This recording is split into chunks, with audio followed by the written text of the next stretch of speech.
Sandal যিমানেই দামী নহওক কিয় তাৰ স্থান সদায় ভৰিত। সেন্দুৰ 10 টকা হ'লেও তাৰ স্থান সদায় কপালত। ব্লেডৰ ধাৰ যিমান তীক্ষ্ণ হ'লেও গছ কাটিব নোৱাৰি, আৰু কুঠাৰৰ ধাৰ যিমান তীক্ষ্ণ হ'লেও চুলি কাটিব নোৱাৰি।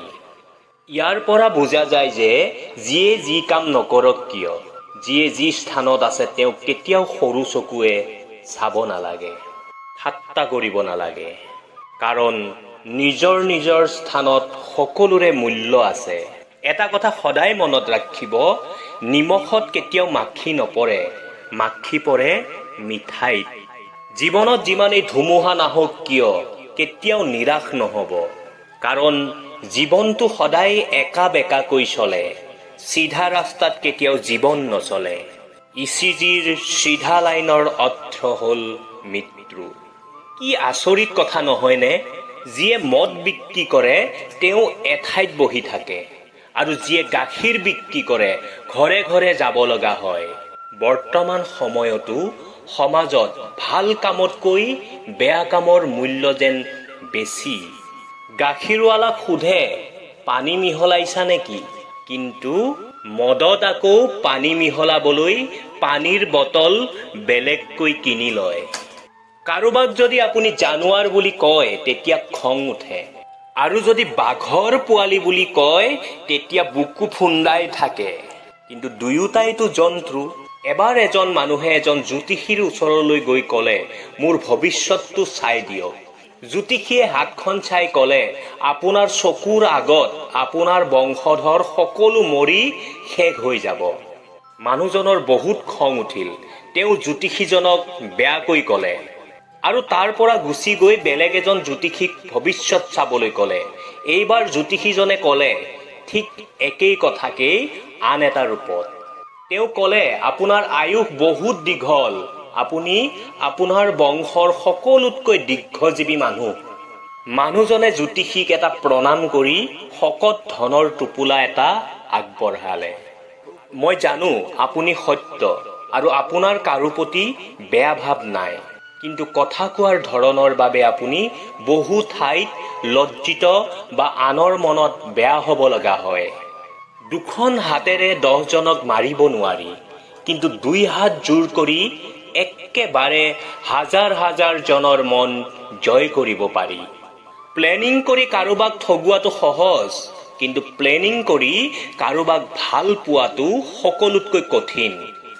এটা কথা সদায় মনত ৰাখিব, সকলো সময়তে নিজকে গোপন কৰি ৰাখিব। কাৰো ওচৰত কেতিয়াও সকলো কথা প্ৰকাশ কৰি পুৰণা নহ'ব, কাৰণ পুৰণা হ'লে অৱহেলাৰ পৰিমাণ বাঢ়ে, আৰু নতুন থাকিলে কৌতূহল বাঢ়ে। জোৰ কৰি কেতিয়াও কাৰো লগত সম্পৰ্ক স্থাপন কৰিবলৈ নাযাবা। তোমাৰ নোহোৱা মানুহজনক বা মানুহজনীক তেওঁ মতে থাকিব দিয়া। কল কৰিলে কল নধৰিলে, মেছেজ দিলে মেছেজ চিন নকৰিলে অভিযোগ নকৰিবা, আনকি জোৰো নকৰিবা। কাৰণ জোৰ কৰিলে একো লাভ নাই। তেওঁক তেওঁ মতে থাকিবলৈ দিয়া।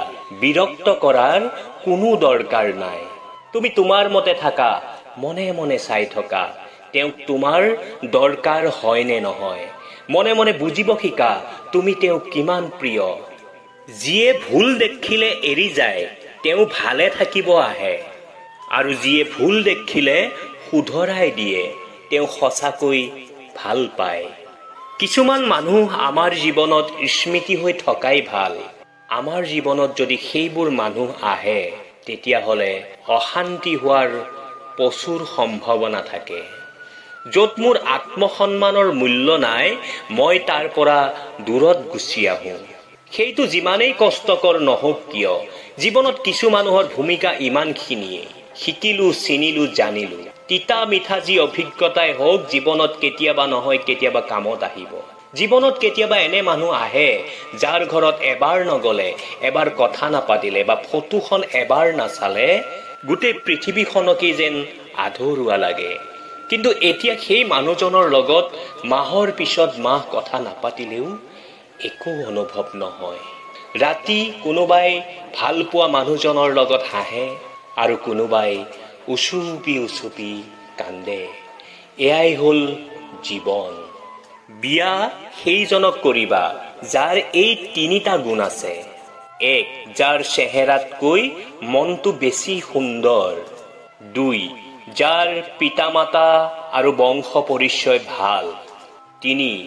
যিয়ে নিজৰ ধৰ্মৰ প্ৰতি শ্ৰদ্ধাশীল।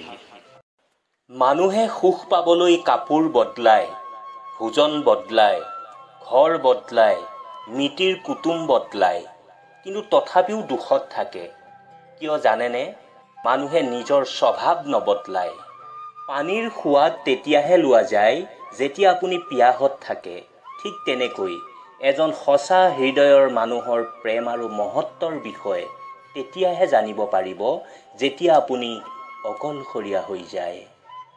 আপোনাৰ জীৱনত যিমানেই বেয়া দিন নাহক কিয়, প্ৰতিদিনে পুৱা ভগৱানক ধন্যবাদ দিব, কিয়নো আপোনাৰ লগত জীৱনটো আছে। কথাৰে দিয়া আঘাতৰ জখম বহুত গভীৰ, আহতও হোৱা যায় আৰু দাগো দেখা নাযায়। পৰমাত্মাই কয়, হে মোৰ মৰমৰ সন্তানসকল, সদায় ভাল কাম কৰি যোৱা, লাগিলে আনে সন্মান কৰক বা নকৰক, কিন্তু আপোনাৰ অন্তৰাত্মাই আপোনাক সদায় সন্মান কৰি থাকিব। ইয়াতকৈ ডাঙৰ সুখ আৰু জীৱনত একো নাই। যিটো বস্তু আপোনাৰ হাতত নাই তাৰ বিষয়ে চিন্তা কৰি কোনো লাভ নাই।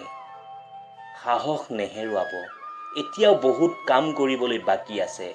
যিসকলে কৈছিল তুমি কৰিব নোৱাৰা বুলি, সেইবোৰক কৰি দেখাব লাগিব। কিছুমান মানুহ ইমানেই বদমাছ থাকে যে আপুনি সিহঁতৰ লগত যিমানেই ভাল ব্যৱহাৰ নকৰক কিয়, যিমানেই মৰম নকৰক কিয়, যিমানেই উপকাৰ নকৰক কিয়, সিহঁতে কেতিয়াও আপোন হ'ব নোৱাৰে। সঠিক সময়ত থিয় হৈ কোৱা যেনেকৈ এটা সাহস, ঠিক তেনেকৈ মৌন হৈ আনৰ শুনাটো এটা সাহস। জীৱন সংগী লাগিলে দুখীয়াই হওক, কিন্তু সৎ হোৱা উচিত, যিয়ে আপোনাক সন্মান কৰে, কিয়নো দুখীয়া হ'লেও জীয়াই থাকিব পাৰি, কিন্তু অসৎ লোকৰ লগত জীৱন কটোৱা বহুত কঠিন। দীঘল বেজী আৰু দীঘলীয়া কথাই কেৱল সমস্যাৰ জন্ম দিয়ে। সেইকাৰণে বেজীক চুটিকৈ ধৰি আৰু কথাক চম্ভালি ৰাখিব লাগে। মানুহে ডাঙৰ হ'লে সৰুকাল পাহৰি যায়, বিয়া হ'লে মাক দেউতাকক পাহৰি যায়, ল'ৰা ছোৱালী হ'লে ভাই ভনী পাহৰি যায়, ধনী হ'লে দুখীয়াক পাহৰি যায়, আৰু যেতিয়া বুঢ়া হয় পাহৰি যোৱা স্মৃতিবোৰ মনত পেলাই চকু পানী নিগৰায়। প্ৰেম এনেকুৱা এটা ভাষা যিটো সকলোৱে কয়, কিন্তু বুজে সেইসকলে যাৰ লগত হৃদয় আছে। সময়ৰ লগত পৰিৱৰ্তন হ'বলৈ শিকক, কাৰণ সময়ে পৰিৱৰ্তন হ'বলৈ শিকায়, ৰ'বলৈ নহয়।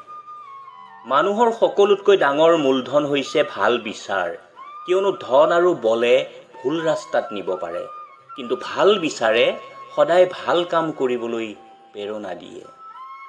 জীৱনত এই কথাকেইটা সদায় মানি চলিব। যিমান পাৰে অকলে থাকক, নিজৰ কথা ভাবক, আনৰ নহয়। মনটোৱে কি বিচাৰে সেইটো কৰক, আনে কিবা ক'লেও তাত গুৰুত্ব নিদিব। স্বাৰ্থপৰ আৰু অহংকাৰী মানুহৰ পৰা আঁতৰি থাকক, সময়ে সময়ে ৰং সলোৱা মানুহৰ পৰা আঁতৰি থাকক। আপোনাক গুৰুত্ব নিদিয়াজনক আপুনিও গুৰুত্ব নিদিব। য'ত আপোনাৰ সন্মান নাই তাত আপুনি নাযাব। কেতিয়াবা কেতিয়াবা জীৱনত সঠিক মানুহ অহাৰ বাবে ভুল মানুহ এৰি যোৱাটো প্ৰয়োজন। ভালপোৱা আৰু মৃত্যু দুয়োটাই নিমন্ত্ৰণবিহীন অতিথি। এজনে আহি লৈ যায় মন, আনজনে লৈ যায় জীৱন। সম্পৰ্ক কেতিয়াও দূৰত্বৰ বাবে শেষ নহয়।